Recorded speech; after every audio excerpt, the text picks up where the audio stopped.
All India civil services coaching centre Tamil Nadu உடைய YouTube channel வழியாக UPSC CSC foundational course attend பண்ணிட்டு இருக்கிற மாணவர்கள் எல்லாருக்கும் வணக்கம். நான் Adil Baig, Indian economy faculty. I'm teaching economics for the past 7 years.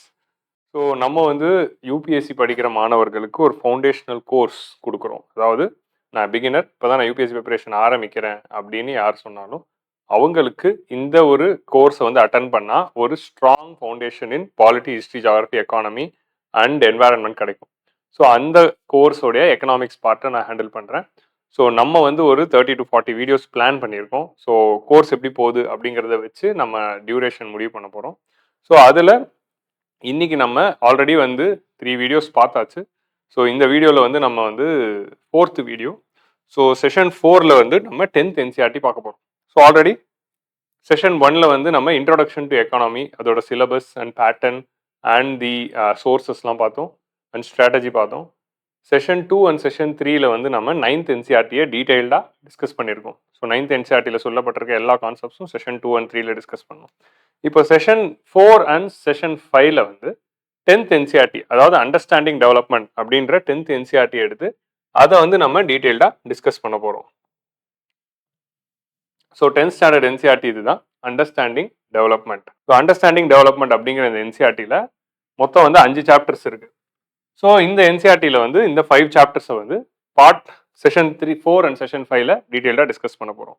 Like I already set, நீங்கள் நிச்சயமாக NCERT படிக்கணும். My session is not a replacement for your NCERT preparation. It is just going to hand hold you for your preparation தானே தவிர it's not a replacement. So இந்த session attend பண்ணுறதுக்கு மூலமாக உங்களுக்கு NCERT இன்னும் நல்லா புரியும். ஸோ இந்த செஷன் அட்டன் பண்ணிவிட்டு இந்த செஷனில் நான் சொல்கிற இந்த கதைகள்லாம் கேட்டுட்டு, இந்த புக்கில் இருக்கிற கதையும் தாண்டி எக்ஸ்ட்ராவாக நான் நிறைய இன்ஃபர்மேஷன்ஸ் கொடுக்குறேன். அது எல்லாத்தையும் கேட்டுட்டு ஒரு ஹோலிஸ்டிக் அண்டர்ஸ்டாண்டிங் வந்துடும். அந்த அண்டர்ஸ்டாண்டிங் வந்த பிறகு நீங்கள் போய் NCERT நிச்சயமாக படிக்கணும். ஸோ அப்படி படிக்கிறப்போ உங்களுக்கு NCERTயோடைய அண்டர்ஸ்டாண்டிங் இன்னும் பெட்டராக இருக்கும். ஸோ அதான் இந்த செஷன்ஸோட ஐடியா. ஸோ நீங்கள் NCERT படித்து நீங்கள் நான் சொன்னதை வச்சு, அந்த புக்கில் சொல்கிறத வச்சு, நீங்கள் புரிஞ்சுக்கிறத வச்சு உள்வாங்கி ஒரு நோட்ஸ் எடுக்கிறப்போ that will be a fine output. So பொதுவாக நோட்ஸ் எப்படி எடுக்கணும் அப்படின்னு ஃபர்ஸ்ட் வீடியோவில் நான் போட்டப்போ நிறைய பேர் கமெண்ட்ஸில் சொல்லியிருந்தீங்க. ஸோ நோட்ஸ் எப்படி எடுக்கிறது அப்படின்னா, இப்போது நம்ம நோட்ஸ் எதுக்கு அப்படிங்கிறத புரிஞ்சுக்கணும். நம்ம ப்ரிலிம்ஸுக்கு முன்னாடி இப்போ நம்ம ரிவைஸ் பண்ணணும், NCERT ரிவைஸ் பண்ணணும் அப்படின்னா திரும்ப ஒரு NCERT எடுத்து ஃபுல்லாக படிக்க முடியாது. ஏன்னா ஒரு புக்கும் எடுத்து படிக்கணும்னா டைம் எடுக்கும். ஸோ அப்போது நான் குவிக்காக ரிவைஸ் பண்ணணும் அப்படின்னா எனக்கு I need notes. My notes should be in such a way that I am able to revise the economy as quickly as possible. So அதுக்கு தான் நம்ம இந்த நோட்ஸை வச்சுருக்கோம். ஸோ அப்போது அந்த டைமில் குயிக்காக ரிவைஸ் பண்ணும்போது நம்ம என்ன பார்ப்போம், இந்த புக்கில் ப்ரிலிம்ஸுக்கு தேவைப்படுற முக்கியமான கான்செப்ட்ஸ் என்ன, ஃபேக்ட்ஸ் என்ன, அதை நம்ம எதை ரிவைஸ் பண்ணால் ப்ரிலிம்ஸ்க்கு நமக்கு யூஸ்ஃபுல்லாக இருக்குமோ அதை நம்ம நோட்ஸில் கொண்டு போகணும். ஸோ நான் கிளாஸில் டிஸ்கஸ் பண்ணுறப்போ ஹைலைட் பண்ணி சொல்கிற பாயிண்ட்ஸ் எல்லாமே உங்கள் நோட்ஸில் இருக்கணும் அப்படிங்கிறத என்ஷோர் பண்ணிக்கோங்க. ஸோ பெட்டர் நீங்கள் என்னுடைய இந்த வீடியோலேயே ரன்னிங் நோட்ஸ் எடுக்கிறது it will be better. So that அது உங்களுடைய நோட் மேக்கிங் ப்ராசஸை இன்னும் சிம்பிளிஃபை பண்ணும். ஓகே. ஸோ இன்னொரு முக்கியமான விஷயம், ஒரு நோட்ஸ் அப்படிங்கிறது ஷார்ட்டாக இருக்கும். ஷார்ட் இந்த சென்ஸ், இப்போ நீங்கள் ஒரு 100 பக்கம் புக் இருக்குது, இது ஒரு 80 pages புக்குன்னு வச்சுக்கோங்களேன். 80 pages இருக்கிற இந்த NCERTலேருந்து நீங்கள் நோட்ஸ் எடுக்கிறீங்க அப்படின்னா அது ஒரு 10 pagesக்குள்ளே அடங்கிடணும். ஒரு சாப்டருக்கு ஒரு A4 ஷீட் இல்லை 2 A4 ஷீட் தான், அதுக்கு மேலே போகக்கூடாது. 2 A4 ஷீட்னா 5 சாப்டருக்கு 10 A4 ஷீட், அதுக்கு மேலே போகக்கூடாது. ஸோ அப்படி ஒரு 10 pages இல்லைனா ஒரு 6 pages அப்படி நீங்கள் கிறிஸ்பாக எடுக்கணும். நீங்கள் திரும்ப ஒரு 20-30 பக்கத்துக்கு நோட்ஸ் எடுக்கக்கூடாது. So that is the idea behind the note making. So note making சிம்பிளாகவும் இருக்கணும், அண்டர்ஸ்டாண்டிங்காகவும் இருக்கணும். நிறைய பேர் இப்போ உங்களுக்கு படிக்கிறப்போ இமீடியட் அண்டர்ஸ்டாண்டிங்கில் ஒரு நோட்ஸ் எடுத்துருவீங்க, ஆனால் 6 மாதம் கழிச்சு எடுத்து பார்த்தா அது புரியாது. ஸோ எப்போவுமே நம்ம நோட்ஸ் எப்படி படிக்கணும்னா 6 மாதம் கழிச்சு எடுத்து பார்த்தாலும் அது புரியணும்.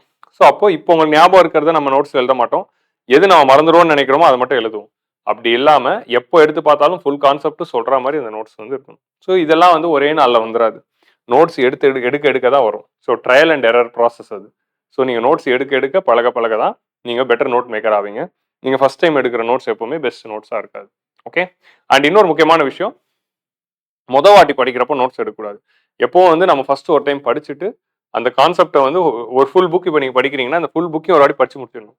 படிச்சு முடிச்சுட்டு ஒரு பேர்ட்ஸ் ஐ வியூ ஐடியா வந்த பிறகு தான் சாப்டர் பை சாப்டராக போயிட்டு நோட்ஸ் எடுக்கணும்.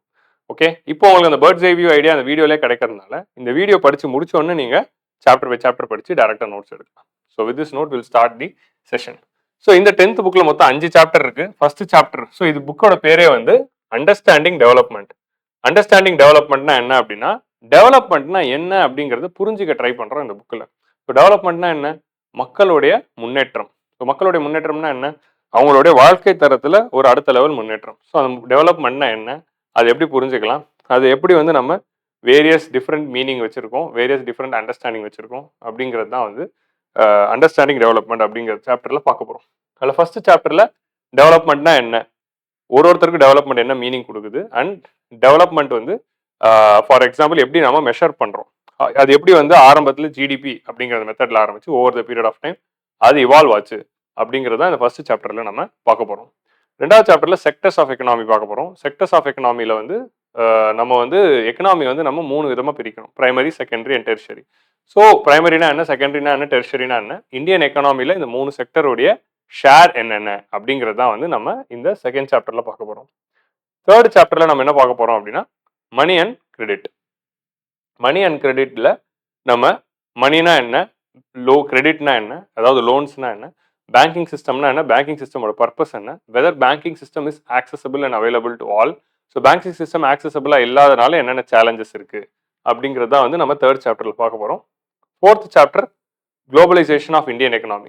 So the linking of Indian economy with the world economy is called as globalisation. So world economy Indian economy எப்படி இன்டெகிரேட் ஆகுது, அண்ட் மல்டிநேஷனல் கம்பெனிஸோட ரோல் அதில் என்னவா இருக்கு, இப்படி இன்டெகிரேட் ஆனதுனால என்ன பெனிஃபிட்ஸ் வந்தது, என்ன ப்ராப்ளம்ஸ் வருது, ஸோ அப்படிங்கிற அந்த டைமென்ஷன் பார்க்குறோம். And last chapter is about the consumer rights. So every consumer they have a rights. So அந்த கன்சூமருக்கு வந்து என்னென்ன ரைட்ஸ் வந்து கவர்மெண்ட் வந்து ரெகக்னைஸ் பண்ணியிருக்காங்க, அதுக்கு என்னென்ன ஆக்ட் வந்து பாஸ் பண்ணியிருக்காங்க, அதுக்கு என்ன இன்ஸ்டிடியூஷனல் மெக்கானிசம் வச்சிருக்கோம், ஏன் கன்சூமர் ரைட்ஸ் முக்கியம் அப்படிங்கிறது fifth chapter. Fifth chapter is more of an awareness oriented chapter. But fifth சாப்டரோட கண்டென்ட் வந்து இட் ஹாஸ் பீன் சேஞ்ச். ஏன்னா இது கன்சூமர் ப்ரொடெக்ஷன் ஆக்ட் 80s வந்து அந்த ஆக்ட் பற்றி பேஸ் பண்ணி தான் இந்த சாப்டர் இருக்கும். பட் கவர்மெண்ட் வந்து 2019 கன்சூமர் ப்ரொடெக்ஷன் ஆக்ட்ல ஒரு அமெண்ட்மெண்ட் பண்ணியிருக்காங்க. ஸோ நம்ம வந்து maybe I try to discuss the amendment also while I'm discussing the chapter. So this is the overall idea of the 10th NCERT. With this we'll see. So இந்த 10th NCERT வந்து நம்ம எப்படி பார்க்கலாம் அப்படின்னா, நிறைய பேருக்கு வந்து திரும்ப நம்ம போய் படிக்கிறப்போ அந்த புக்கை பார்த்து தான் படிக்க போகிறோம் அப்படிங்கிறதுனால நான் ஸ்லைட்ஸை யூஸ் பண்ணி எக்ஸ்பிளைன் பண்ணுறதுக்கு பதிலாக I thought I use the PDF itself. பிடிஎஃபே உங்களுக்கு வந்து காட்டி அதை வந்து ஐ ட்ரை டு எக்ஸ்பிளைன். இந்த அப்ரோச் எப்படி இருக்குன்னு பார்ப்போம். இந்த ரெண்டு அப்ரோச்சில் எந்த அப்ரோச் பெஸ்ட்டாக இருக்குது அப்படிங்கிறத நீங்கள் கமெண்ட்டில் சொல்லுங்கள். ஸ்லைட்ஸ் போட்டே போயிடலாமா இல்லை பிடிஎஃப் போட்டே போகலாமான்னு. ஸோ ரெண்டு அப்ரோச்சும் பார்த்துட்டு 9th வந்து நம்ம ஸ்லைட்ஸில் போகணும், 10th வந்து நம்ம பிடிஎஃப் அப்படியே ரன் பண்ணி டேரெக்டாக நான் புக்கில் காட்டியே நடத்துகிறேன். ரெண்டுத்துல எது பெட்டராக இருக்கோ அந்த அப்ரோச்சை வந்து நம்ம 11th ஸ்டாண்டர்ட் என்சிஆர்டி, அதாவது வெரி இம்பார்ட்டன்ட் என்சிஆர்டி டிஸ்கஸ் பண்ணுறப்போ அந்த அப்ரோச்சை நம்ம அடாப்ட் பண்ணிக்கலாம். Okay, so understanding economic development இதான் வந்து 10th ஸ்டாண்டர்டுடைய டெக்ஸ்ட் புக். இதில் நம்ம ஃபர்ஸ்ட் சாப்டர் பார்க்க போகிறோம். ஸோ ஃபர்ஸ்ட் சாப்டரோட பேரே வந்து டெவலப்மெண்ட்.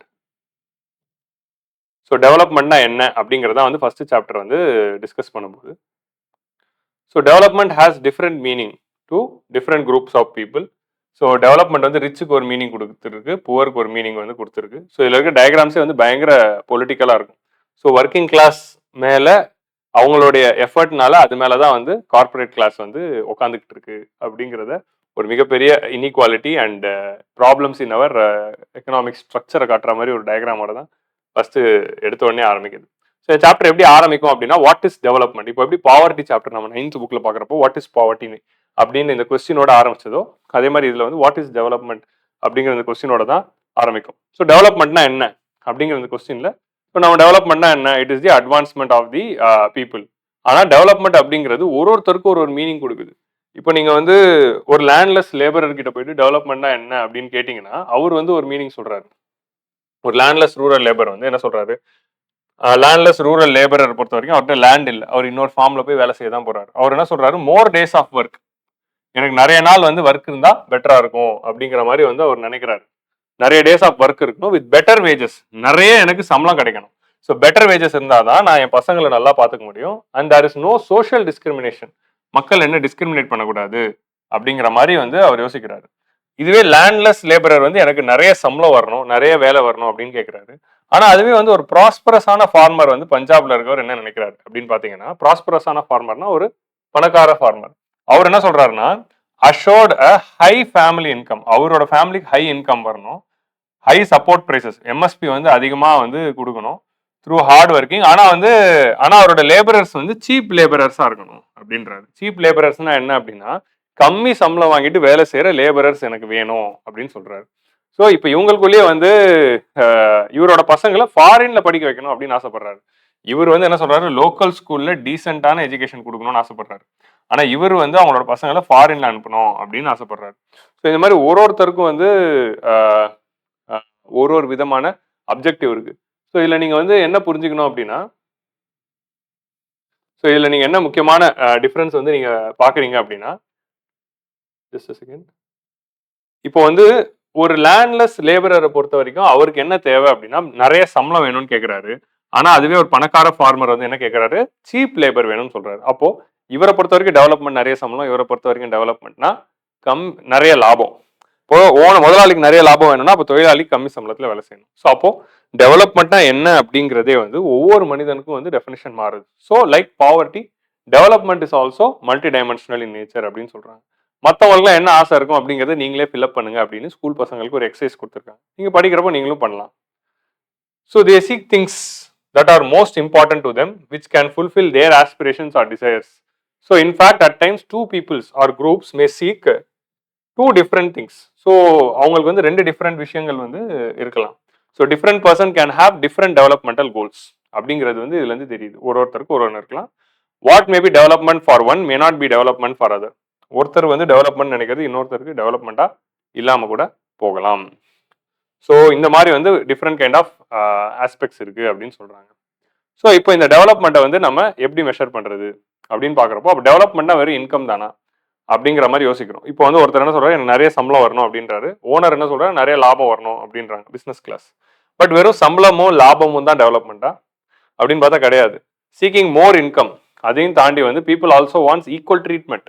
ஸோ எல்லா கேஸ்டையும் வந்து ஈக்குவலாக ட்ரீட் பண்ணும், எல்லா ரிலிஜனையும் ஈக்குவலாக ட்ரீட் பண்ணும், எல்லா ஜெண்டரையும் ஈக்குவலாக ட்ரீட் பண்ணும், செல்ஃப் ரெஸ்பெக்ட் இருக்கணும், டிக்னிட்டி இருக்கணும் அப்படின்னு நினைக்கிறது வந்து டெவலப்மெண்ட் தான். ஸோ இந்த மாதிரி டிஸ்கிரிமினேஷனே இல்லாம என்னை ட்ரீட் பண்ணணும் அப்படின்னு நினைக்கிற அந்த டெவலப்மெண்ட் இருக்கு. ஸோ அதுவும் வந்து டெவலப்மெண்ட் தான் அப்படின்னு சொல்றாங்க. ஸோ அதனால வந்து டெவலப்மெண்ட்னா என்ன அப்படிங்கிறதையும் வந்து மல்டி டைமென்ஷனல், லைக் நம்ம பாவர்ட்டி பார்க்குறப்ப எப்படி நிறைய டைமென்ஷன் வந்து 9th NCERT பார்த்தோமோ அதே மாதிரி டெவலப்மெண்ட்டுக்கும் நிறைய டைமென்ஷன்ஸ் இருக்கு. For development people look for mixed goals. It is true that if women are engage in the paid work, their dignity in the household and society increases. However, it is also case that if there is respect for women, there would be more sharing of housework and greater acceptance of the woman working outside. So இந்த மாதிரி வந்து working உமனை பொறுத்த வரைக்கும் அவங்களுக்கு ஒரு job கிடைக்கணும், financial independence கிடைக்கணும் அப்படிங்கிறது அவங்களோட ஆஸ்பிரேஷன். ஸோ இந்த மாதிரி வந்து ஒரு செக்டர்ஸோடைய எய்ம்ஸ் என்னென்ன அப்படிங்கிறது சொல்லுவாங்க. ஸோ இப்போ ஒரு இண்டிவிஜுவலுக்கும் டெவலப்மெண்ட்னா என்ன அப்படிங்கிறது டிஃப்ரென்ஸ் இருக்கு. ஸோ அப்படி இருக்கு. ஸோ இப்போ நேஷன் லெவலில் போவோம் அப்படின்னு பார்ப்போம். ஒரு நேஷன் லெவலில் டெவலப்மெண்ட்னா என்ன, ஒரு இண்டிவிஜுவல் லெவலில் டெவலப்மெண்ட்னா என்னன்னு பார்க்குறோம்னா, அவங்களுக்கு நல்ல ஒரு இன்கம் கிடைக்கணும். இன்கமையும் அதே மாதிரி பிஸ்னஸ் பீப்புளாக தான் நல்ல ப்ராஃபிட் கிடைக்கணும். இன்கமையும் ப்ராஃபிட்டையும் தாண்டி டிக்னிட்டி, செல்ஃப் ரெஸ்பெக்ட் வந்து எனக்கு வேணும், ஈக்குவல் ட்ரீட்மெண்ட் எனக்கு வேணும், எம்ப்ளாய்மெண்ட் ஆப்பர்ச்சுனிட்டி வேணும் அப்படிங்கிற மாதிரி சொல்றது தான் ஒரு இண்டிவிஜுவல் லெவலில் டெவலப்மெண்ட். அதே மாதிரி ஒரு ஃபாதராக இருந்தால் அவங்களுக்கு ஃபாதர் மதருக்கு வந்து அவங்களோட பசங்களை வந்து ஃபாரினில் படிக்க வைக்கணும், நல்ல எஜுகேஷன் கொடுக்கணும் அப்படிங்கிறது டெவலப்மெண்ட். ஸோ இது வந்து ஒரு டைமென்ஷன். அடுத்த கட்ட டைமென்ஷன் என்ன டெவலப்மெண்ட்டுக்கு அப்படின்னு பார்த்தீங்கன்னா, so development also means for the nation level. ஒரு கண்ட்ரி லெவலில் வந்து development is also having many multiple meanings. So different person good have different notions அப்படின்னு இருக்கிற மாதிரி கண்ட்ரிஸ்குள்ளேயும் வந்து டெவலப்மெண்ட்டை மெஷர் பண்ணுறதுக்கு நிறைய வந்து நோஷன்ஸ் இருக்கு அப்படிங்கிறத we have to understand.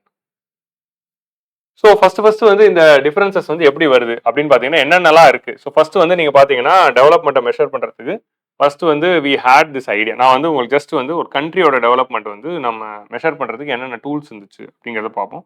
But before going into that I will discuss about why we need to measure development.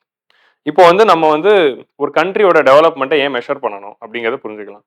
இப்போ எப்படி நம்ம பாவர்ட்டி சாப்டர்ல ஃபர்ஸ்ட் பாவர்ட்டின்னு எவ்வளோ இருக்குன்னு மெஷர் பண்ணாதான் அதை அலிவியேட் பண்ண முடியும், எவ்வளோ பாவர்ட்டி வந்து குறைச்சிருக்கும் அப்படிங்கிறத பார்க்க முடியும் அப்படின்னு சொல்றோமோ, டெவலப்மெண்ட்டுக்கு அதே தான். ஒரு கண்ட்ரி என்ன லெவல் ஆஃப் டெவலப்மெண்ட்ல இப்போ இருக்குன்னு தெரிஞ்சாதான் அடுத்து எந்த கட்டத்துக்கு போகணும் அப்படின்னு தெரியும், நம்மளோட டார்கெட் போக முடியும்.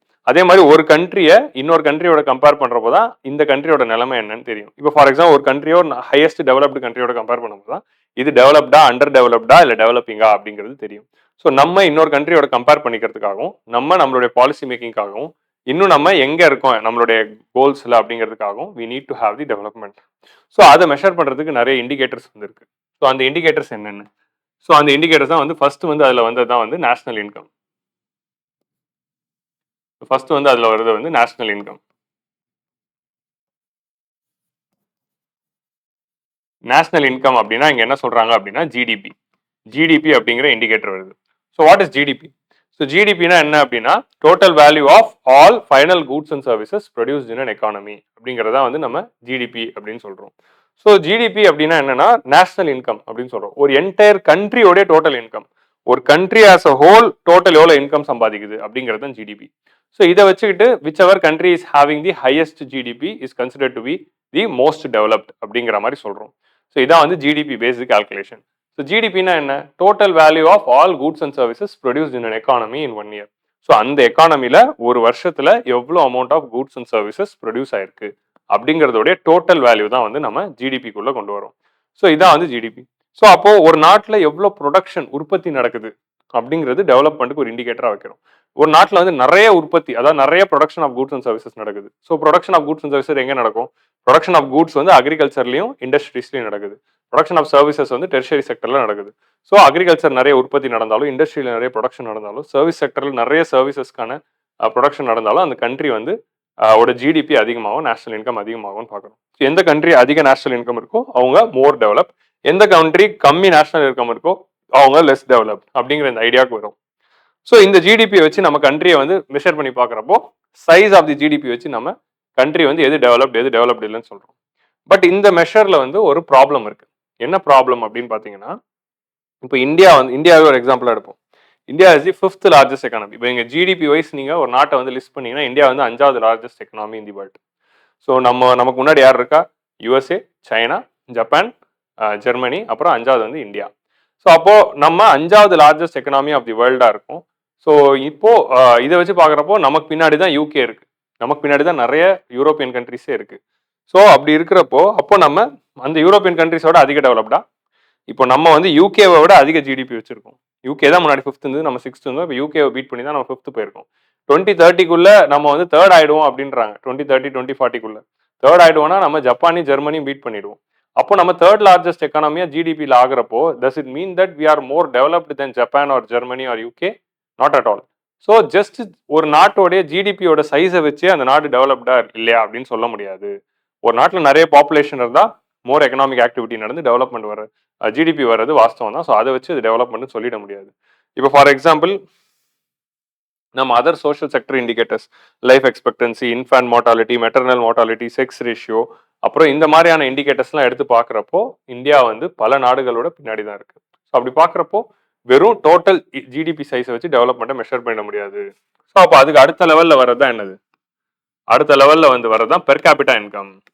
ஏன்னா கண்ட்ரியோட population also plays a role. Per capita இன்கம்னா என்ன அப்படின்னா, ஸோ அப்போ total national income divided by population. ஒரு கண்ட்ரியோட டோட்டல் இன்கமை நம்ம பாப்புலேஷனோட டிவைட் பண்ணிட்டா வரதான் பெர் கேபிட்டா இன்கம்.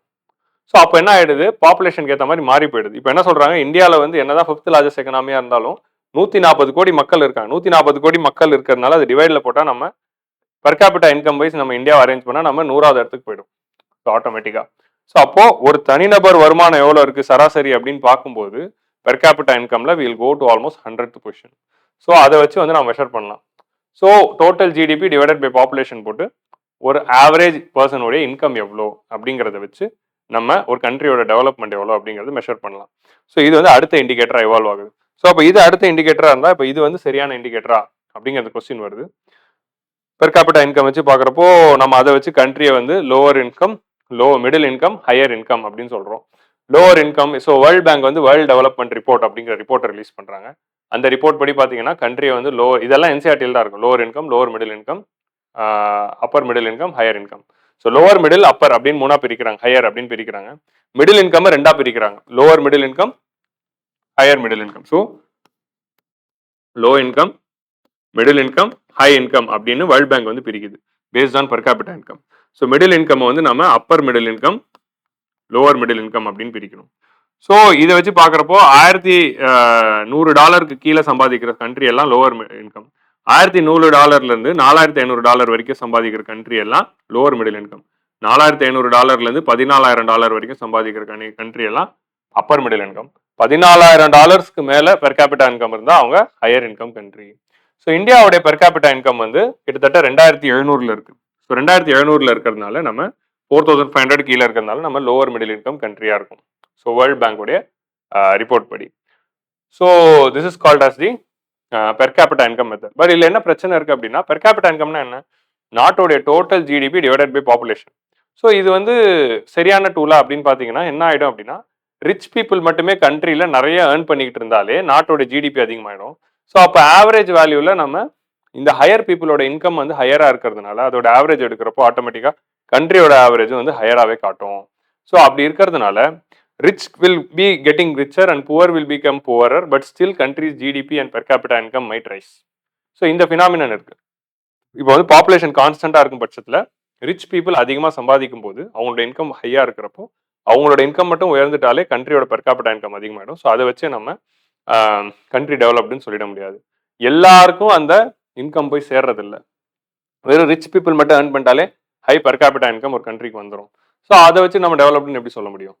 ஸோ அதை தாண்டி இப்போ நிறைய வந்து லைக் வந்து கல்ஃப் கண்ட்ரிஸ் இருக்கு, West Asian countries. So West Asian கண்ட்ரீஸ்லாம் பார்த்தீங்கன்னா இன்னும் வந்து விமனுக்கு வந்து இனி ஈக்குவல் ரைட்ஸ் வந்து கொடுக்கப்படுறது இல்லை.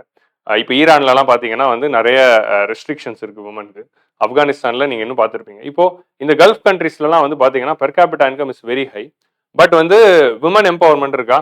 1/2 ஆஃப் தி பாப்புலேஷனுக்கு வந்து அவ்வளோ ரிக்ரெசிவான ரூல்ஸ் இருக்கிறப்போ that cannot be called as development. So அப்போ டெவலப்மெண்ட்னா என்ன அப்படின்னா அது அனைத்துக்கும் மக்களுக்கானதா இருக்கணும். பெர் கேபிட்டா இன்கம் மட்டும் ஹையா இருந்தால் டெவலப்மெண்ட் கிடையாது. நாட்டில் இருக்க எல்லாருக்குமே அது போய் சேருதா அப்படிங்கிறது பார்க்கணும். அப்போ 1/2 உமனுக்கு போலனா அது எப்படி டெவலப்டுன்னு சொல்ல முடியும்? அதனால தான் வந்து மோஸ்ட் ஆஃப் தி கல்ஃப் கண்ட்ரீஸ்ல பெர் கேபிட்டா இன்கம் ஹையா இருந்தாலும் அது டெவலப்டு கண்ட்ரின்னு சொல்றது இல்லை. யூரோப்பியன் நாடுகளை தான் டெவலப்டு கண்ட்ரின்னு சொல்றோம். ஸோ ஏன்னா சோஷியல் டெவலப்மெண்ட்டும் ரொம்ப முக்கியம், ஜெண்டர் டெவலப்மெண்ட்டும் ரொம்ப முக்கியம். ஸோ அதனால தான் per capita income is cannot be a indicator அப்படின்னு சொல்லி நம்ம அதுக்கு அடுத்த இண்டிகேட்டருக்கு போகிறோம். அதான் வந்து ஹியூமன் டெவலப்மெண்ட். நீங்க வந்து வெறும் வந்து பெர் கேபிட்டா இன்கம் மட்டும் மெஷர் பண்ணாதீங்க. எவ்வளோ சம்பாதிக்கிறாங்கிறத மட்டும் மெஷர் பண்றது இல்லை. ஒரு எக்கனாமிக் டெவலப்மெண்ட் மட்டும் மெஷர் பண்றது முக்கியம் இல்லை.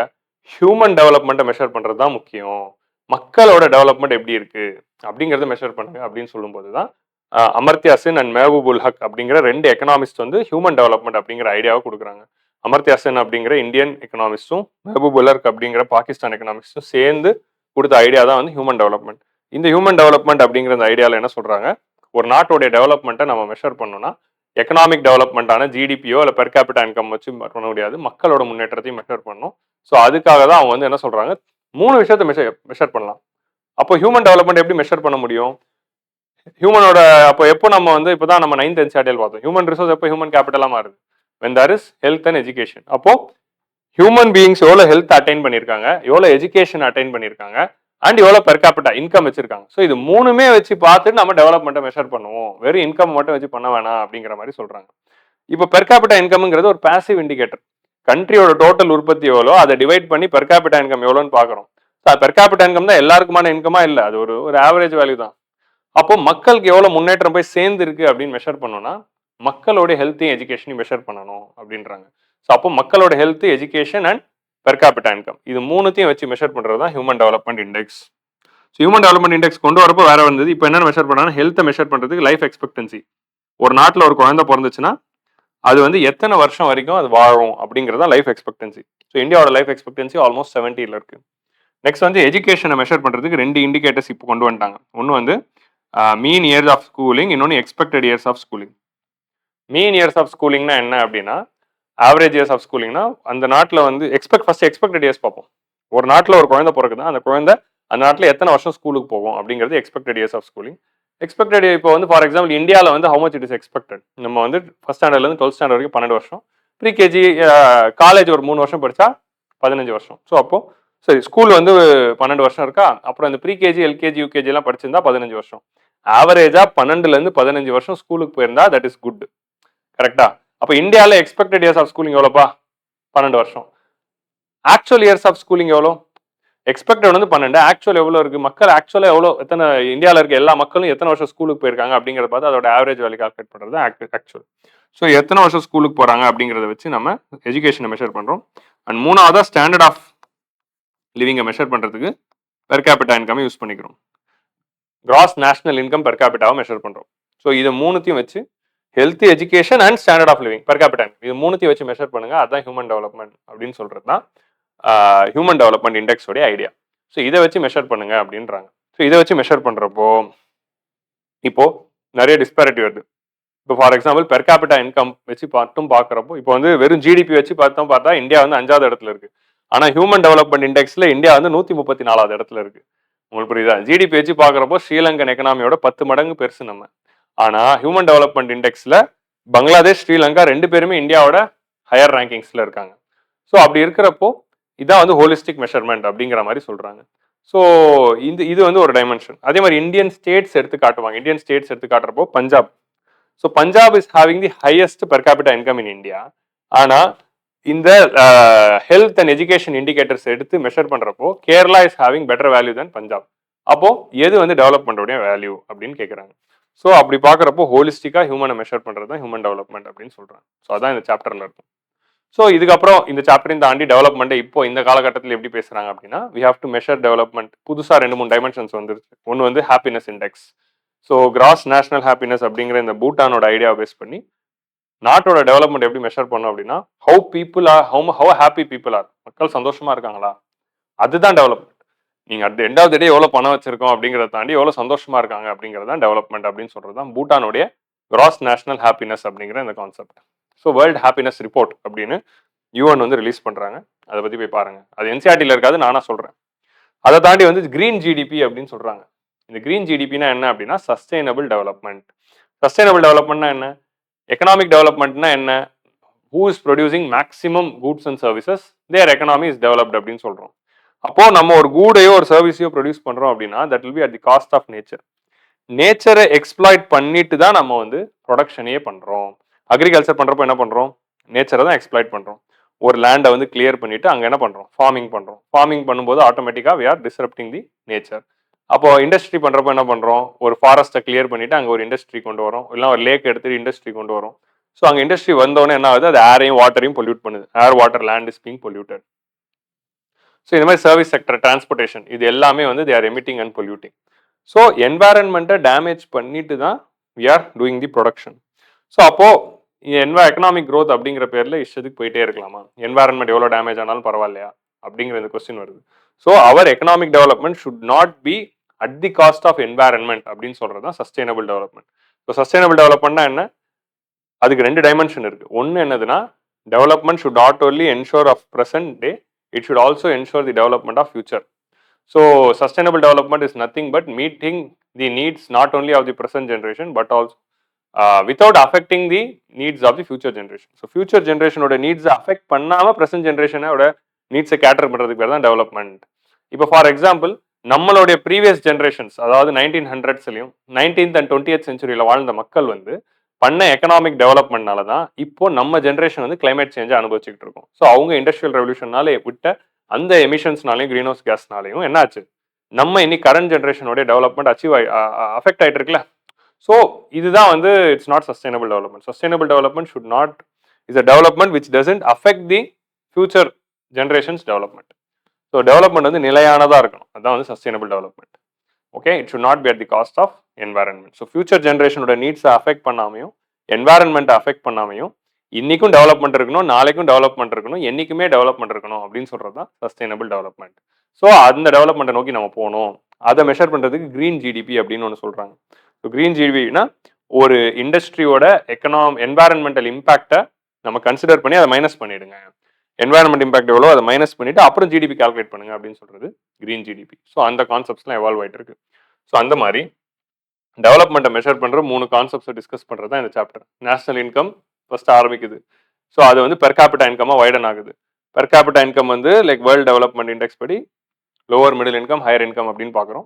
ஸோ அப்புறம் ஹியூமன் டெவலப்மெண்ட். நீங்கள் இப்போ என்ன பண்ணுங்க, லேட்டஸ்ட் ஹியூமன் டெவலப்மெண்ட் இண்டெக்ஸோட வேல்யூ என்ன? நீங்கள் இப்போ என்ன பண்ணணும்னா வேர்ல்டு டெவலப்மெண்ட் ரிப்போர்ட்ல லேட்டஸ்ட்டாக இந்தியா வந்து லோவர் மிடில் இன்கம்ல இருக்கா அப்படிங்கிறது பாருங்க. So world development report UPSC அப்படின்னு போட்டு பாருங்க. அப்புறம் ஹியூமன் டெவலப்மெண்ட் ரிப்போர்ட் யூபிஎஸ்சி அப்படின்னு போட்டு பார்த்து ஹியூமன் டெவலப்மெண்ட்ல இந்தியா 8வது ரேங்க்ல இருக்கு அப்படிங்கிறது பார்த்து அதை பற்றி பாருங்க. அப்புறம் cross national happiness and happiness report அப்படிங்கிறத போட்டு அதை பற்றியும் பாருங்க. ஸோ இது எல்லாமே பாருங்க, அதுதான் உங்களுக்கு ஹோம்ஒர்க். இப்போ பார்த்தாச்சா? இப்போ நம்ம பார்ப்போம் ஸோ பெர் கேபிட்டா இன்கம்னா என்ன, வேர்ல்டு டெவலப்மெண்ட் ரிப்போர்ட் பாருங்க. வேர்ல்டு டெவலப்மெண்ட் ரிப்போர்ட் 2006 தான் இந்த என்சிஆர்டியில் இருக்கு. நான் அதான் லேட்டஸ்ட்டாக போய் உங்களை போய் பார்க்க சொன்னேன். சரியா? ஸோ இதான் வந்து கண்ட்ரி வித் ஈக்குவாலிட்டி, எல்லாருக்கும் போய் சேர்றது. இதான் வந்து டெவலப்மெண்ட். இப்படி டெவலப்மெண்ட் ஒரு குரூப் ஆஃப் பீப்புள் மட்டும் போகுது, மிச்ச குரூப் ஆஃப் பீப்புள் சரியா போகல அப்படின்னா தட் இஸ் நாட் டெவலப்மெண்ட் அப்படிங்கிறது சொல்லும். இந்த மாதிரி பயங்கர ரெவல்யூஷனரியான இமேஜஸ் வந்து நம்ம ஸ்கூல் கிட்ஸ்க்கு வந்து நம்ம என்சிஆர்டி சொல்லி கொடுத்துருக்கோம். அதான் வந்து power of the NCERT. So இங்க பாத்தீங்கன்னா பஞ்சாப் கேரளா நான் சொன்னல, பஞ்சாபோட பெர் கேபிட்டா இன்கம் 26,000, கேரளாவோடது 22,000, பீகாரோடது 5,700 தான். ஸோ பீகாரோட 5 மடங்கு வந்து பஞ்சாபும் கேரளாவும் பெர் கேபிட்டா இன்கம்ல இருக்கு. So that is the disparity. So per capita இன்கம்ல என்னதான் பஞ்சாப் அட்வான்ஸ்டா இருந்தாலும் ஹியூமன் டெவலப்மெண்ட்ல பாருங்க, இன்ஃபேன்ட் மார்டாலிட்டியில பாருங்க, பஞ்சாப்ல வந்து 49 babies R dyeing before 1 year, ஆனா கேரளால 11 தான் இருக்கு. லிட்ரஸி ரேட்ல பாருங்க, பஞ்சாப்ல 70, கேரளால 91. ஸோ எல்லாம் ஓல்டு டேட்டா தான், பட் இருந்தாலும் 2001 டேட்டா. அட்டனன்ஸ் ரேஷியோ ஸ்கூல் அட்டனன்ஸ்ல பஞ்சாப்ல 81, கேரளால 91. அப்போ எங்க ஹியூமன் டெவலப்மெண்ட் அதிகமா இருக்கு?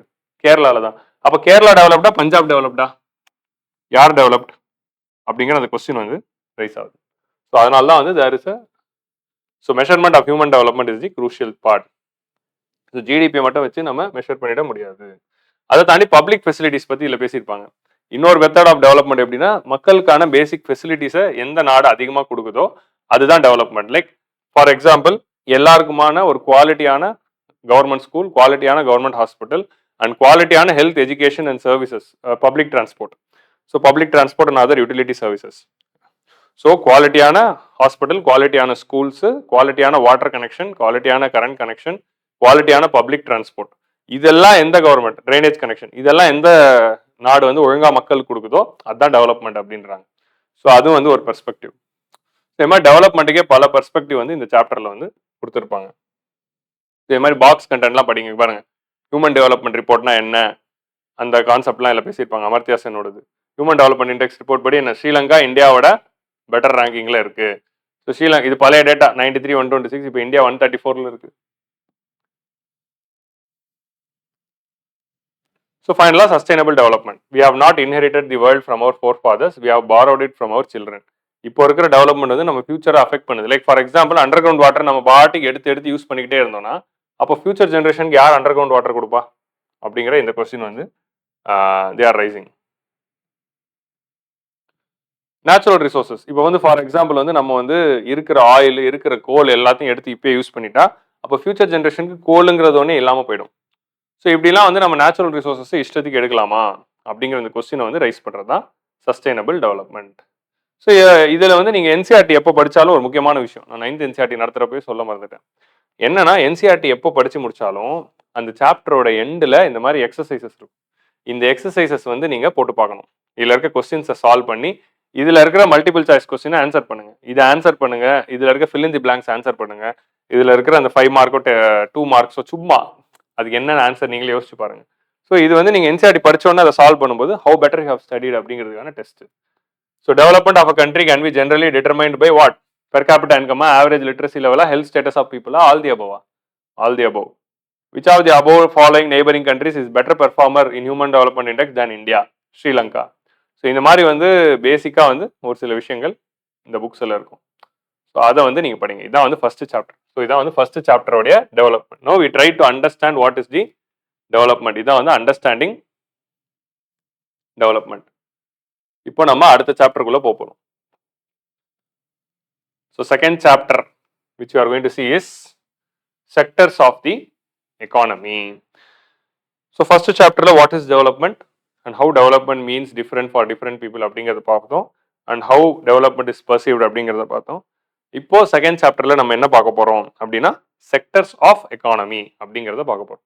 So what are all the various sectors of economy and how it is divided and how the each sector of economy is we contributed to the GDP. Based on that, how a country's status is determined and how people are employed in various sectors அப்படிங்கறத பத்தி பார்க்க போறோம் இந்த சாப்டர்ல. So now let us go to the second chapter called sectors of economy.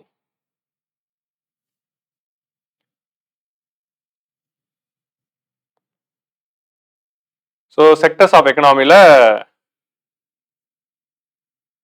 நம்ம எக்கனாமியை வந்து மூணா பிரிக்கிறோம். என்னவா பிரிக்கிறோம்? Primary sector, secondary sector and tertiary sector அப்படின்னு மூணா பிரிப்போம். ஸோ அதான் வந்து இந்த ஃபர்ஸ்ட் சாப்டர்ல பேசுவாங்க. இங்க பாருங்க. எக்கனாமியை நம்ம பிரைமரி, செகண்டரி அண்ட் டெர்ஷரி அப்படின்னு மூணா பிரிக்கிறோம். So what is the basic difference between all these three அப்படிங்கிறத நம்ம பார்க்குறோம். ஸோ இதை நம்ம பேசிக்காக புரிஞ்சுக்கிறதுக்கு நான் கிளாசிக்காக யூஸ் பண்ணுற எக்ஸாம்பிள்ஸே நம்ம பார்ப்போம். ஸோ எக்கனாமியை நம்ம எப்படி பிரிக்கிறோம்? வேரியஸ் செக்டர்ஸாக பிரிக்கிறோம். லைக் ஃபார் எக்ஸாம்பிள் இப்போ நம்ம ப்ரீவியஸ் சாப்டரில் பார்த்தோம் வாட் இஸ் ஜிடிபி அப்படின்னு. ஸோ ஜிடிபினா என்ன அப்படின்னா total value of all goods and services produce in economy. So ப்ரொடக்ஷனுடைய டோட்டல் வேல்யூ. இந்த கூட்ஸ் அண்ட் சர்வீசஸ் வந்து எப்படி ப்ரொடியூஸ் ஆகுது அப்படிங்கிறத வச்சு நம்ம எக்கனாமியை மூணா பிரிக்கிறோம். அதுதான் இப்போ ஜிடிபி கால்குலேட் பண்ணோம்னா ப்ரொடக்ஷனுடைய டோட்டல் வேல்யூ தான் ஜிடிபி. ஸோ இந்த ப்ரொடக்ஷன் எப்படி நடக்குது அப்படிங்கிறத பார்க்கறதுக்கு மூணு விதமான செக்டர்ஸாக நம்ம பிரிக்கிறோம் based on how goods R produced. So ஒரு கூடை வந்து டைரக்டா நேச்சர் கூட இன்ட்ராக்ட் பண்ணி அண்ட் அதுல இருந்து ஒரு கூடை நீங்க ப்ரொடியூஸ் பண்ணீங்கன்னா அதான் primary sector. Primary sector is that sector where you are producing a good based on the direct interaction with nature. Nature கூட டைரக்டா இன்ட்ராக்ட் பண்ணி அந்த இன்ட்ராக்ஷன்னால அதுல இருந்து ஒரு கூட்ஸை ப்ரொடியூஸ் பண்றதுக்கு பேர் தான் பிரைமரி செக்டர். ஓகே, அப்படி இது primary sector. So converting one form of good to another form through the process of manufacturing is called as secondary sector. Secondary செக்டர்ல என்ன பண்ணுவோம்? ஒரு ஃபார்ம் ஆஃப் கூட இன்னொரு ஃபார்மா மாத்துறதுக்கு பேர் தான் செகண்டரி செக்டர். ஸோ இதுதான் வந்து மேனுஃபேக்சரிங் அப்படின்னு சொல்றோம். ஸோ அந்த ஒன் ஃபார்ம் ஆஃப் குட் என்ன வேணா இருக்கலாம். ஸோ பிரைமரி செக்டர்ல இருந்து வந்த பிரைமரி கூடயே நம்ம இன்னொரு கூடா மாத்தலாம். ஆர் ஆல்ரெடி இருக்கிற ஒரு செகண்டரி கூடயே இன்னொரு செகண்டரி கூட மாத்தலாம். லைக் பிரைமரி கூடயே நம்ம மாத்தி செகண்டரி கூட மாத்தலாம். இல்ல செகண்டரி கூட ஒன்று நம்ம கிரியேட் பண்ணலாம். ஒரு செகண்டரி கூட இன்னொரு செகண்டரி கூடவும் மாத்தலாம். So converting one form of good to another தான் வந்து secondary sector. So what is tertiary sector? Tertiary sector is that sector which serves all the other sectors. அதாவது பிரைமரி செக்டரையும் செகண்டரி செக்டரையும் சர்வ் பண்றது தான் tertiary sector. ஆனால் இதை தாண்டி வந்து மக்கள். ஸோ எக்கனாமியில யார் யார் இருக்கா? ஒரு சைடு வந்து இந்த செக்டர் பிசினஸ் இருக்குன்னா இன்னொரு சைடு ஹவுஸ் ஹோல்ட்ஸ் இருக்காங்க, மக்கள் இருக்காங்க. ஸோ பிரைமரி செக்டரையும் செகண்டரி செக்டரையும் மக்களுக்கும் சர்வ் பண்ற செக்டர் தான் வந்து சர்வீஸ் செக்டர் அப்படின்னு சொல்றோம். ஸோ எப்படி சர்வ் பண்ணுது அது? Like for example transportation. Primary செக்டர்ல உருவான கூட்ஸை செகண்டரி செக்டர் கொண்டு போறது, செகண்டரி செக்டர் கொண்டு வர கூட்ஸை நமக்கு கடைகள் கொண்டு வருது. ஸோ இதுதான் வந்து டிரான்ஸ்போர்ட்டேஷன், கம்யூனிகேஷன். ஸோ அப்புறம் ஃபினான்ஷியல் சர்வீசஸ், பேங்கிங் எடுத்துக்கிட்டா ஃபார்மர்ஸ்க்கும் பேங்க் லோன் கொடுக்கணும், இண்டஸ்ட்ரீஸ்க்கும் பேங்க் தேவை, சர்வீஸ் செக்டருக்கும் பேங்க் தேவை, மக்களுக்கும் பேங்க் தேவை. So it is serving every one. So health, ஒரு ஃபார்மர் ஹாஸ்பிட்டல் போனோம், இண்டஸ்ட்ரியில் இருக்கவன் ஹாஸ்பிட்டல் போவார், நம்மளும் ஹாஸ்பிட்டல் போவோம். ஹெல்த், எஜுகேஷன், எல்லாரும் ஸ்கூலுக்கு தான் போய் படிச்சுக்கணும். ஸோ இந்த மாதிரி மக்களை சர்வ் பண்ற எல்லா செக்டர்ஸும் நம்ம சர்வீஸ் செக்டர் சொல்றோம். Like health, education, court, lawyer, government it self is a service sector. நம்ம எல்லாருமே ஐஏஎஸ் ஆகணும் அப்படின்னு நினைக்கிறது என்ன? Indian administrative service, Indian police service. So நம்மளே வந்து சர்வீஸ் செக்டருக்குள்ள தான் போகணும் அப்படின்னு ஆசைப்படுறோம். இப்போ நான் இங்கே என்ன பண்ணிக்கிட்டு இருக்கேன்? Teaching. So teaching is part of the service sector. So இந்த வந்து service sector. So service sector. So I am serving a group of people who are seeing this video. Through this I am imparting education. So இதுதான் வந்து service sector.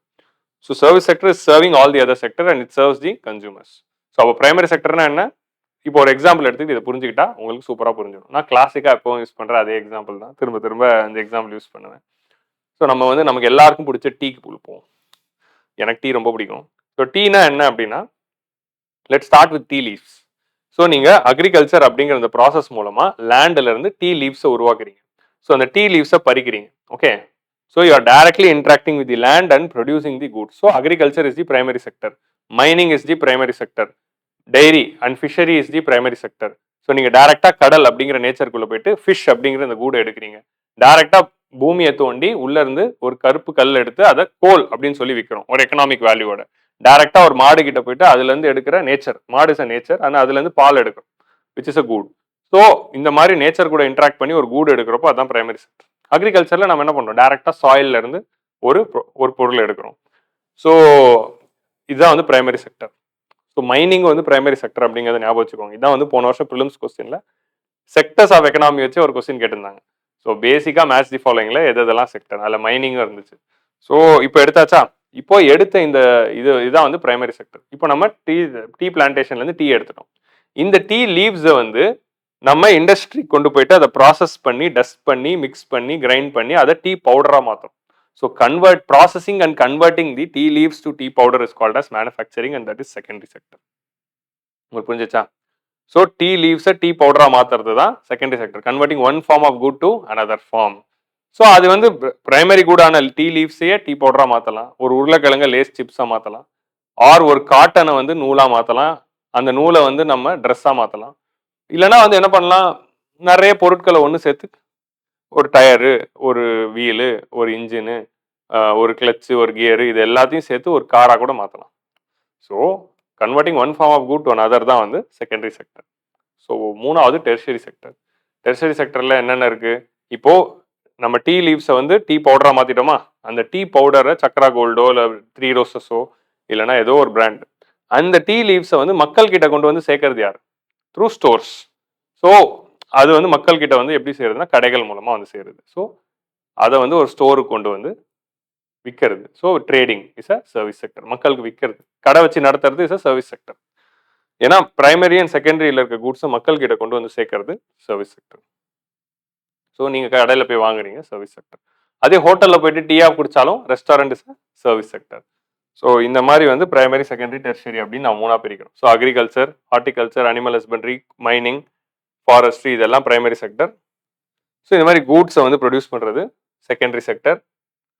And டெர்ஷரினா என்ன? Services, transportation, communication, business, trade, IT, இது எல்லாமே service sector. So இந்த மாதிரி வந்து இருக்கு, பேங்கிங், கம்யூனிகேஷன், ரீட்டைல் ஷாப்ஸ், இது எல்லாமே நம்ம சர்வீஸ் செக்டர் அப்படின்னு சொல்றோம். Teachers, doctors, washermens, barbers, cobblers, lawyers, administrative officers, accountants, CA, chartered accountants, IT, இது எல்லாமே சர்வீஸ் செக்டருக்குள்ள வருது. அப்புறம் இங்க வந்து எக்ஸசைசஸ் கொடுத்துருப்பாங்க, அதெல்லாம் பண்ணுங்க. கம்பேரிங் தி சிக்ஸ் செக்டர்ஸ். ஸோ இப்போ ஒரு எக்கானமில எவ்வளோ கூட்ஸ் ப்ரொடியூஸ் பண்ணியிருக்கோம்? இப்போ 3 செக்டர் என்னன்னு தெரிஞ்சிச்சா? இப்போ கூட்ஸ் எப்படி ப்ரொடியூஸ் பண்றோம் அப்படிங்கிறத வச்சு அது 3 செக்டரா பிரிச்சாச்சு. ஸோ இப்போ 3 செக்டர்லையும் எவ்வளோ கூட்ஸ், எவ்வளோ சர்வீசஸ் ப்ரொடியூஸ் பண்ணியிருக்கோம் அப்படிங்கிறத கால்குலேட் பண்றது தான் ஜிடிபி. ஸோ ஜிடிபி என்ன? Total value of all goods and services produce in the economy. இப்போ ஆல் கூட்ஸ் அண்ட் சர்வீசஸ் அப்படின்னு சொல்லிட்டா இல்லை டபுள் கவுண்டிங் அப்படிங்கிற ப்ராப்ளம் இருக்கு. லைக் ஃபார் எக்ஸாம்பிள், இப்போ அக்ரிகல்ச்சர்ல ப்ரொடியூஸ் ஆன அதே டீ லீவ்ஸ் தான் இன்புட்டா எடுத்துக்கிட்டு டீ இண்டஸ்ட்ரியில என்ன பண்றாங்க? டீ தூளா மாத்துறாங்க. ஸோ அதே டீ தூளே தான் எடுத்துக்கிட்டு சர்வீஸ்ல விடுறாங்க. ஸோ இப்போ ஒரு செக்டர்லயும் என்ன ப்ரொடியூஸ் பண்றாங்க அப்படிங்கிறத நீங்க ஆட் பண்ணிட்டு போனீங்கன்னா டபுள் கவுண்டிங் வரும். ஏன்னா செகண்டரி செக்டரோட அவுட்புட்டான டீ லீவ்ஸ், டீ பவுடருக்குள்ள டீ லீவ்ஸ் இருக்கு. செகண்டரி செக்டரோட அவுட்புட்டான லேஸ் சிப்ஸ்க்குள்ள பொட்டேட்டோவும் இருக்கு. ஸோ அப்போ அக்ரிகல்ச்சரோட அவுட்புட்டான பொட்டேட்டோவை அங்கேயும் கால்குலேட் பண்ணப்படும். இண்டஸ்ட்ரியோட அவுட்புட்டா அது லேஸ் சிப்ஸா கால்குலேட் பண்றப்போ திரும்ப அதே பொட்டேட்டோவை லேஸ் சிப்ஸ்க்குள்ளேயும் கால்குலேட் பண்றோம். ஸோ அப்போ நம்ம திரும்ப திரும்ப பண்ணும்போது டபுள் கவுண்டிங் வரும். இந்த டபுள் கவுண்டிங் அவாய்ட் பண்றதுக்கு தான் நம்ம ஃபைனல் கூட்ஸை மட்டும் நம்ம கால்குலேட் பண்றோம். ஸோ அதான் வந்து ஜிடிபியில். ஸோ ஃபைனல் கூட்ஸ்னா என்ன? இப்போ இப்போ வந்து நீங்க வந்து கடையில வந்து டீ தூள் விற்கிறாங்க. ஸோ நம்ம கிளாசிக்கா யூஸ் பண்ற எக்ஸாம்பிள் தான். கடையில டீ தூள் விற்கிறாங்க. அந்த டீ தூளை வந்து நான் போய் வாங்குறேன். ஓகே, ஒரு கன்சியூமர். அதே வந்து ஒரு ரெஸ்டாரண்ட்காரர் வந்து டீ தூள் வாங்குறாரு. சரியா? 2 பேர் வாங்குறோம். இப்போ நான் வாங்கின டீ தூளை நான் என்ன பண்ணுவேன்? நான் வீட்டுக்கு போயிட்டு டீ போட்டு குடிச்சிருவேன். ஸோ அத்தோட அந்த டீ தூளோட வேலை முடிஞ்சிருச்சு. when a good is consumed for the final time in the economy, that is called as final goods. ஆனா அதுவே வந்து ஒரு ரெஸ்டாரண்ட் கடைக்காரர், இப்போ வந்து ஒரு சங்கீதா, ஒரு சரவணா பவனோ இல்லைன்னா ஒரு சாய் டீ பாய், இந்த மாதிரி ஏகப்பட்ட டீ கடைகள் இருக்குல்ல, அவங்க வந்து ஒரு டீ தூள் வாங்கினா என்ன ஆகுது? அவங்க அந்த டீ தூளை வாங்கிட்டு போயிட்டு அதை டீயா மாத்தி விற்கிறாங்க. ஸோ அப்போ நான் வாங்கின டீ தூள் வந்து ஃபைனல் கூடு. ஆனால் அந்த டீ கடைக்காரர் வாங்கின டீ தூள் வந்து ஃபைனல் கூடு இல்லை, அது இன்டர்மீடியட் கூடு தான். ஏன்னா அந்த டீ தூள் வந்து இன்னும் டீயா மாறப்போகுது. ஸோ ஒரு கூடோட ரோல் எக்கனாமியில் முடிஞ்சு அது ஃபைனலாக கன்சியூம் ஆயிடுச்சுன்னா அது ஃபைனல் கூட். ஆனால் அதே டீ தூளை இன்னும் வேல்யூ எடிஷன் பண்ணி விற்கிறாங்க அப்படின்னா அது இன்டர்மீடியரி கூட். ஸோ அப்போ இன்டர்மீடியரி கூடெல்லாம் விட்டுட்டு வெறும் ஃபைனல் கூடை மட்டும் ஆட் பண்ணுறது தான் வந்து ஜிடிபி. ஸோ ஜிடிபியில் you will be adding the final goods and services அப்படின்னு சொல்லுவாங்க. வெறும் ஃபைனல் கூட்ஸ் அண்ட் சர்வீசஸ். இங்கே ஒரு எக்ஸாம்பிள் போட்டு எக்ஸ்பிளைன் பண்ணியிருப்பாங்க. நான் சொன்ன எக்ஸாம்பிள் மைண்டில் வச்சுட்டு இங்கே இருக்க எக்ஸாம்பிள் உங்களுக்கு படிச்சிங்கனாலே உங்களுக்கு புரிஞ்சிடும். ஸோ இந்த ஃபைனல் கூட்ஸ் அண்ட் சர்வீசஸ் மட்டும் ஆட் பண்ணி கால்குலேட் பண்ணுறது தான் GDP. So the value of final goods and services produced in each sector during a particular year is called as GDP. அப்படிங்கிறது தான் வந்து இதில் சொல்லுவாங்க. நம்ம நேஷனல் இன்கம் டிஸ்கஸ் பண்ணுறப்போ இன்னும் டீட்டெயில்டாக இதை பார்ப்போம். ஸோ இப்போ இந்த செக்டரில் எப்படி ஹிஸ்டாரிக்கல் சேஞ்சஸ் வந்து நடந்திருக்கு அப்படிங்கிறத பார்க்க போகிறோம். ஸோ பொதுவாக வந்து ஒரு எக்கானமி வந்து இதில் வந்து 2013 டேட்டா தான் இருக்குது. நான் அப்டேட்டட் டேட்டாவும் சொல்கிறேன். பொதுவாக ஒரு எக்கானமி வந்து எப்படி வந்து டிரான்சிஷன் ஆகும் அப்படின்னா, பிரைமரியிலேருந்து செகண்டரிக்கு போகும், செகண்டரியிலேருந்து டெர்ஷரிக்கு போகும். அப்படி தான் வந்து ஒரு எக்கானமி வந்து டிரான்சிஷன் ஆகும். So any economy when it started in the earlier time, it started off as the primary. So அப்படி பிரைமரியில் ஆரம்பிச்ச அந்த எக்கனாமி தான் over the period of time ஸ்லோவா வந்து செகண்டரி எக்கனாமியா மாறும். ஸோ அக்ரிகல்ச்சரல் எக்கனாமியா ஆரம்பிச்சது கொஞ்சம் கொஞ்சமா டெவலப் ஆகி இண்டஸ்ட்ரியல் எக்கனாமியா மாறும். அதுதான் வந்து ஒரு காலகட்டத்தில் சர்வீஸ் எக்கனாமியா மாறும். ஸோ அப்படி அது அக்ரிகல்ச்சரல் எக்கனாமியா இருக்கிறப்போ அது ஒரு பேக்வர்ட் அண்டர் டெவலப்டு கண்ட்ரியா இருக்கும். இண்டஸ்ட்ரியல் எக்கனாமியா மாறுறப்போ அது ஒரு டெவலப்பிங் கண்ட்ரியா மாறும். சர்வீஸ் எக்கனாமியா மாறும்போது அது ஒரு டெவலப்டு கண்ட்ரியா மாறும். இதுதான் வந்து டிரான்சிஷன். இப்படிதான் ஒரு எக்கனாமி டிரான்சிஷன் ஆகுது. ஆனா இந்தியாவை பாத்தீங்கன்னா 1973ல பாத்தீங்கன்னா இந்தியா வந்து ஒரு பெரும்பாலும் அக்ரிகல்ச்சரல் எக்கனாமியா தான் இருந்தது. சர்வீஸ் செக்டரோட ஷேர் கம்மியா தான் இருந்தது. பட் இப்போ பாத்தீங்கன்னா சர்வீஸ் செக்டரோட ஷேர் தான் வந்து it is the highest. Secondary sector வந்து கொஞ்சம் மாடரேட்டா இருக்கு அண்ட் அக்ரிகல்ச்சர் வந்து கம்மியா இருக்கு. ஸோ ஷேர் ஆஃப் தி ஜிடிபியில் இந்தியாவில் இப்போ நீங்க கரண்ட் வேல்யூ எவ்வளோ இருக்கு அப்படின்னு பாத்தீங்கன்னா பிரைமரி செக்டரோட ஷேர் வந்து பிரைமரி செக்டரோட ஷேர் இன் ஜிடிபி வந்து கிட்டத்தட்ட 18ல இருக்கு. செகண்டரி செக்டருடைய ஷேர் வந்து கிட்டத்தட்ட 28ல இருக்கு. டெர்ஷரி செக்டருடைய ஷேர் வந்து கிட்டத்தட்ட 54ல இருக்கு. So this is the current value of GDP. So அப்போ அக்ரிகல்ச்சரோட ஷேர் வந்து 18% ஆஃப் ஜிடிபி, செகண்டரி செக்டர் வந்து 28% அண்ட் டெர்ஷரி செக்டர் வந்து 54%. அப்போ இந்தியாவுடைய ஜிடிபியில் டெர்ஷரி செக்டர் சர்வீஸ் செக்டர்ல இருந்து இந்தியாவில் ப்ரொடியூஸ் ஆகிருக்க டோட்டல் கூட்ஸில் சர்வீஸ் செக்டர்லேருந்து ப்ரொடியூஸ் ஆகிற கூட்ஸ் தான் ஹையஸ்ட் வேல்யூவில் இருக்கு. ஸோ இதை பேஸ் பண்ணி எந்த செக்டரோடைய கூட்ஸோட வேல்யூ மோர் தென் 50% இருக்கோ நம்ம அது அந்த டைப் ஆஃப் எக்கானமி அப்படின்னு சொல்றோம். ஸோ இந்தியாவில் டெர்ஷரி செக்டரோட வேல்யூ தான் ஹையஸ்டா இருக்கிறதுனால இந்தியா வந்து நம்ம சர்வீஸ் எக்கானமி அப்படின்னு சொல்றோம். ஸோ இதுவே வந்து செகண்டரி செக்டரோட ஷேர் வந்து 50% மேல இருந்தால் அதுக்கு பேர் மேனுஃபேக்சரிங் எக்கானமி. அதுவே அக்ரிகல்ச்சரோட ஷேர் வந்து 50% மேல இருந்தால் அது அக்ரிகல்ச்சரல் எக்கானமி. இந்தியா வந்து ஒரு 80s வரைக்கும் அக்ரிகல்ச்சரல் எக்கனாமியா இருந்த ஒரு கண்ட்ரி 2000ஸ்க்கு அப்புறமா ஒரு சர்வீஸ் எக்கனாமியா மாறிடுச்சு. India never became a manufacturing economy and that is the biggest structural flaw of Indian economy. நம்ம அக்ரிகல்ச்சரல் எக்கானமிலேருந்து டைரக்டா சர்வீஸ் எக்கனாமியா போனது தான் ஒரு மிகப்பெரிய ஸ்ட்ரக்சரல் ஃப்ளா ஆஃப் இந்தியன் எக்கனாமியா அமைஞ்சிருச்சு. ஸோ ஏன் வந்து இந்தியா வந்து all of a sudden service எக்கனாமியா மாறுச்சு அப்படிங்கிறது வந்து நம்ம 11th NCERT பார்க்குறப்ப பார்ப்போம். One of the main reason என்ன அப்படின்னா நம்ம வந்து இந்த 70s அண்ட் 80sல பிரைவேட் செக்டருடைய growth ரெஸ்ட்ரிக்ட் பண்ற மாதிரியான rigid strict rules of license Raj, permit Raj and இந்த மாதிரி ரெகுலேஷன்ஸ் வச்சு பிரைவேட் செக்டரே வளர விடாத மாதிரியான ஒரு ப்ராக்டிசஸ் இருந்ததுனால தான் பிரைவேட் செக்டர் இண்டஸ்ட்ரீஸே இந்தியாவில் டெவலப் ஆகலை. So that is the problem. இண்டஸ்ட்ரினாலே கவர்மெண்ட் தான் நடத்தும், பப்ளிக் செக்டர் என்டர்பிரைஸ் தான் நடத்தும் அப்படிங்கிற மாதிரி இருந்ததுனால அது பப்ளிக் செக்டர் என்டர்பிரைசஸ்லாம் லாஸ் மேக்கிங்காக போனதுனாலே ஒரு ஸ்ட்ராங் பிரைவேட் செக்டர் வரல.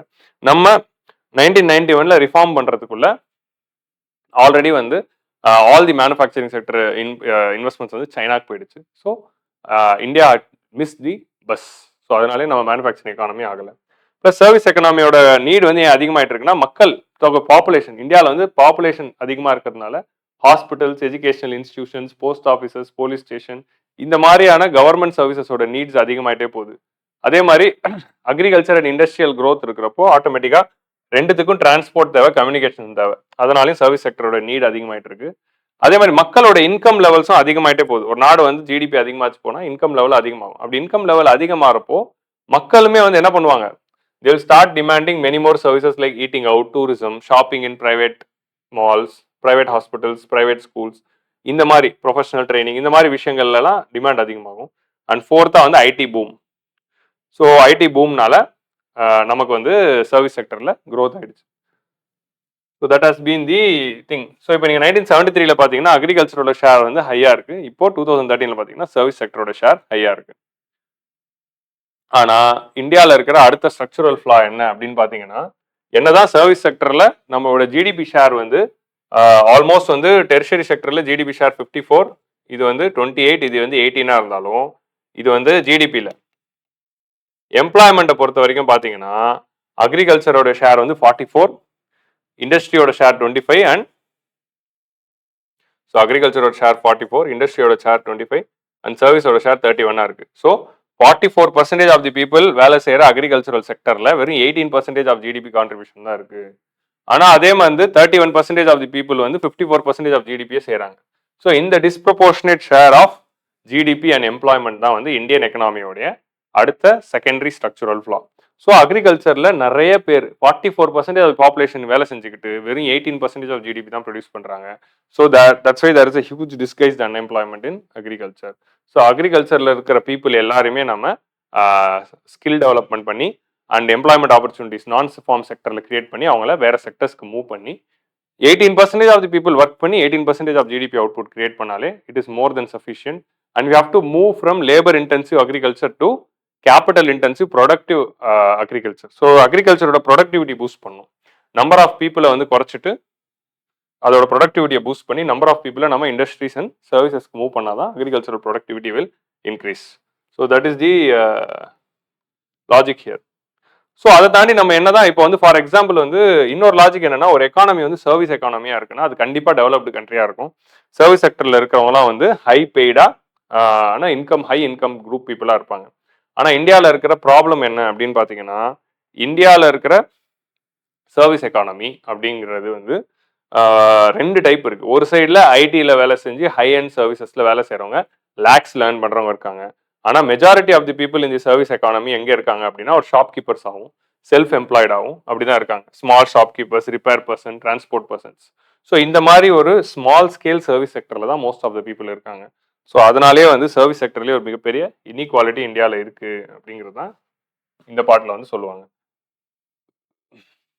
ஸோ இதை தாண்டி இந்த எக்கானமியில் வந்து எப்படி எம்ப்ளாய்மெண்ட் போயிட்டு இருக்கு அப்படின்னு பார்த்தா, நம்ம already 9th where most of the people are employed பார்த்தோம். இப்போ வந்து அவங்களோட எம்ப்ளாய்மெண்ட் ஸ்டேட்டஸ் என்ன அப்படிங்கிற மாதிரி பார்க்குறோம். ஸோ அதோட எம்ப்ளாய்மெண்ட் ஸ்டேட்டஸில் வந்து பார்க்குறப்போ most of the people are either under employed or disguise அன்எம்ப்ளாய்மெண்ட்டில் இருக்காங்க. So most of the people வந்து அண்டர் எம்ப்ளாய்டாக இருக்காங்க. அவங்களோட எஜுகேஷன் லெவலுக்கு இனஃப் ஜாப் கிடைக்காதனால அண்டர் எம்ப்ளாய்டாக இருக்காங்க. அண்ட் அக்ரிகல்ச்சரில் இருக்க most of the people disguised அன்எம்ப்ளாய்மெண்ட்டில் இருக்காங்க. ஸோ அப்படிங்கிற அந்த சுச்சுவேஷன் பற்றியும் இந்த சாப்டரில் வந்து பேசியிருப்பாங்க. நம்ம ஆல்ரெடி 9th NCERT அதை டிஸ்கஸ் பண்ணோம். சீசனல் எம்ப்ளாய்மெண்ட் வந்து உருவாகும். ஸோ இவங்களுக்கு எம்ப்ளாய்மெண்ட்டை உருவாக்குறதுக்கு கவர்மெண்ட் வந்து என்னென்ன ஸ்டெப்ஸ் வந்து எடுக்கிறாங்க அப்படிங்கிறது வந்து நெக்ஸ்ட் வந்து வி ஆர் சீயிங். ஸோ அதுக்கு வந்து நம்ம ஆல்ரெடி 9th NCERT டிஸ்கஸ் பண்ண மாதிரி self employment, wage employment schemes ஒரு சைட் பண்ணுறாங்க. ஸோ செல்ஃப் எம்ப்ளாய்மெண்ட்காக ஏகப்பட்ட ஆண்டர்பிரினர்ஷிப் ஸ்கீம், முத்ரா யோஜனா, இந்த மாதிரி ஸ்கீம்ஸ் முத்ரா யோஜனா மூலமாகவும் start up India, stand up India, அதே மாதிரி ஆண்டர்பிரினர்ஷிப் ஸ்கீம்ஸ்க்காக ஸ்மால் லோன்ஸ் தரது, செல்ஃப் ஹெல்ப் குரூப்ஸை டெவலப் பண்ணுறது, இந்த மாதிரி இனிஷியேட்டிவ்ஸ் மூலமாக government is trying to increase self employment. Wage எம்ப்ளாய்மெண்ட்காக எம்ஜி நரேகா வச்சிருக்காங்க. ஸோ இந்த மாதிரி இனிஷியேட்டிவ்ஸ் மூலமாக they're trying to create employment and trying to solve the disguise unemployment and seasonal unemployment. So ஒரு சைடில் disguised unemployment, seasonal unemployment and under employment Indian எக்கனாமியில் இருக்குது. So இது மூணுமே நம்ம லாஸ்ட் இதுலேயே டிஸ்கஸ் பண்ணோம். ஸோ ப்ரீஃபாக வந்து சொல்லணும்னா, சீசனல் அன்எம்ப்ளாய்மெண்ட்னா ஒரு சீசனில் வேலை இருக்கும், இன்னொரு சீசனில் வேலை இருக்காது. ஸோ அக்ரிகல்ச்சரில் இருக்கிற மாதிரி சோயிங் அண்ட் ஹார்வெஸ்டிங் அப்போ தான் வேலை இருக்கும்.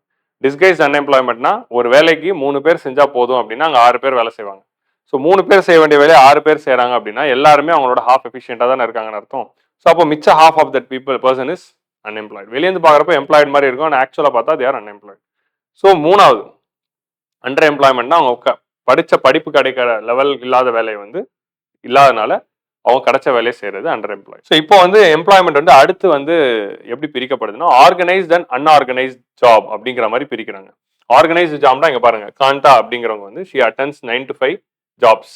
அவங்களுக்கு வந்து சேலரி ரெகுலராக வருது, கவர்மெண்ட் வேலை பார்க்குறாங்க, அதனால அவங்களுக்கு எல்லா சோஷியல் செக்யூரிட்டி இருக்கு, பெய்டு ஹாலிடே இருக்கு, வாரத்தில் 2 நாள் லீவ் இருக்கு, 8 மணி நேரம் தான் வேலை, பிஎஃப், இன்சூரன்ஸ், பென்ஷன் எல்லாமே இருக்கு. ஆனால் கமல் அப்படிங்கிறவர் வந்து எங்கே வேலை செய்கிறார்? ஒரு ஒரு கடையில் வேலை செய்கிறாரு. அந்த கடையில் வந்து அவருக்கு வந்து கம்மியான சம்பளம் தான் கிடைக்குது. காலையில் 7:30 மணிக்கு வேலை போனால் நைட் 8 வரைக்கும் வேலை செய்கிறாரு. அவருக்கு லீவு கொடுக்கறது இல்லை, சேலரி கொடுக்கறது இல்லை, ஹாலிடேஸ் இல்லை. ஸோ இதான் வந்து ஆர்கனைஸ்க்கு ஆர்கனைஸ்க்குள்ள வித்தியாசம்.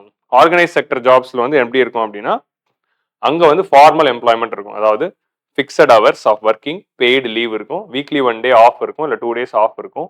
அவங்களுக்கு வந்து எக்ஸ்ட்ரா வேலை செஞ்சால் அலவன்சஸ் இருக்கும், போனஸ் இருக்கும். அதே மாதிரி வந்து அவங்களுக்கு வந்து சோஷியல் செக்யூரிட்டிஸ் இருக்கும், பிஎஃப், கிராச்சுவிட்டி, பென்ஷன் அப்படின்னு, இன்சூரன்ஸ் இருக்கும். அதே மாதிரி ஹையர் அண்ட் ஃபயர் இருக்காது, எப்போ வேணால் ஹையர் பண்ணலாம் ஃபயர் பண்ணலாம் இருக்காது, ஒரு ஃபிக்ஸட் கான்ட்ராக்ட் இருக்கும். ஸோ நோட்டீஸ் பீரியட் இருக்கும். ஆனால் இன்ஃபார்மல் எப்படின்னா ஹையர் அண்ட் ஃபயர், எப்போ வேணால் ரெக்ரூட் பண்ணலாம், 4லேருந்து வேலைக்கு வராதுன்னா வேலை இல்லை, அவ்வளோதான். அவங்களுக்கு வந்து ஃபிக்ஸட் டைம் இருக்காது, 12 மணி நேரம் 13 மணி நேரம் வேலை செய்யணும். ஃபார்மலாக வந்து அவங்களுக்கு வந்து வீக் ஆஃபே இருக்காது, வாரத்துக்கு 1 நாள் லீவுன்னு சொல்லுவாங்க, பட் சம்டைம்ஸ் அன்றைக்கும் வேலை இருக்கும். ஸோ இந்த மாதிரி வந்து இருக்கிறதா வந்து இன்ஃபார்மல் ஜாப்ஸ். இவங்களுக்கு வந்து எந்த சோஷியல் செக்யூரிட்டி பெனிஃபிட்ஸும் இருக்காது.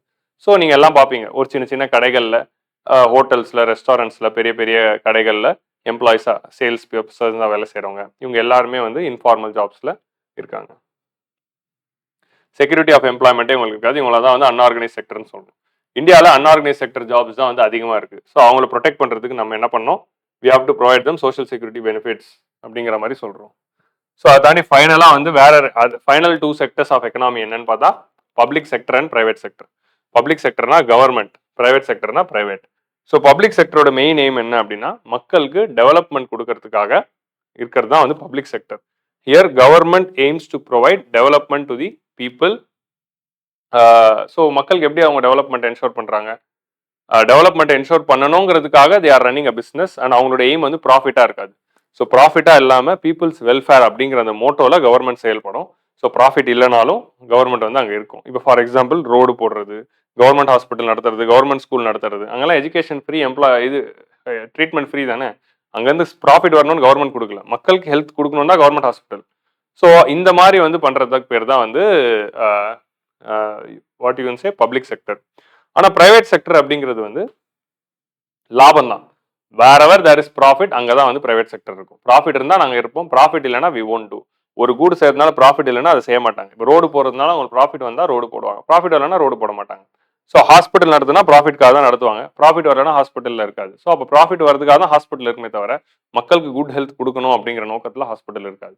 ஸோ இந்த மாதிரி வந்து இருக்கிறது தான் வந்து பிரைவேட். ஸோ அப்போ இந்த மாதிரி 2 செக்டர்ஸை வந்து பிரிக்கிறாங்க. ஸோ பிரைவேட் வந்து ப்ராஃபிட் இருந்தால் தான் கொடுக்கும், but there are certain things profit இல்லைனாலும் மக்களுக்கு கொடுக்கணும் அப்படிங்கிற மாதிரி ஒரு சில கூட்ஸ் இருக்கு. ரோடா இருக்கட்டும், ஆர் பேசிக் சானிடேஷன், ட்ரிங்கிங் வாட்டர், அதே மாதிரி குட் டிரான்ஸ்போர்ட்டேஷன் சிஸ்டம். ஸோ இந்த மாதிரியான விஷயங்கள்லாம் மக்களுக்கு கொடுத்து தான் ஆகணும். Drainage connection. ஸோ அதனால் அதில் கவர்மெண்ட்க்கு எந்த ஒரு லாபமும் சம்பாதிக்க முடியாது, ஆனால் மக்களோட நலனுக்காக அது கொடுத்தாகணும். So free health and free education. So இதுதான் வந்து பப்ளிக் கூட்ஸ் அப்படின்னு சொல்கிறோம். எல்லாருக்கும் பீப்புள் ஆஸ் அ ஹோலா காமனாக எல்லாருக்கும் கொடுக்குற அந்த பப்ளிக் கூட்ஸ் செய்யறதுக்கு கவர்மெண்ட் வேணும். எங்கெங்கெல்லாம் வந்து ப்ராஃபிட் வருமோ அங்கெங்கெல்லாம் வந்து பிரைவேட் வரும். பட் பிரைவேட் வந்து ப்ராஃபிட்காக அன்ரீசனபிள் காஸ்ட் வச்சு பண்ணுவாங்க. கவர்மெண்ட் வந்து ஆனால் அதை வந்து ரெகுலேட்டடாக பண்ணுவாங்க அப்படிங்கிற மாதிரி சொல்லி ஃபைனலாக 2 செக்டர்ஸ் ஆஃப் எக்கனாமியை பற்றி டிஸ்கஸ் பண்ணி they would have concluded the second chapter. So இதான் வந்து செகண்ட் சாப்டருடைய பிரீஃப் சம்மரி. ஸோ செகண்ட் சாப்டரில் we discussed about the sectors of economy. So sectors of economy la enna, we are classifying the sectors of economy as primary sector, secondary sector and tertiary sector. So primary sector la enna irukku, agriculture, industry and services based on how the goods are produced. So goods எப்படி produce பண்ணுறோம் அப்படிங்கிறத வச்சு நம்ம primary, secondary, tertiary அப்படின்னு சொல்கிறோம். So இதான் வந்து sectors of economy. இப்போ நம்ம நெக்ஸ்ட் வந்து இதுக்கப்புறம் நம்ம என்ன பார்த்தோம், இந்த செக்டர்ஸ் ஆஃப் எக்கனாமியில் employment share of various sectors வந்து பார்த்தோம்.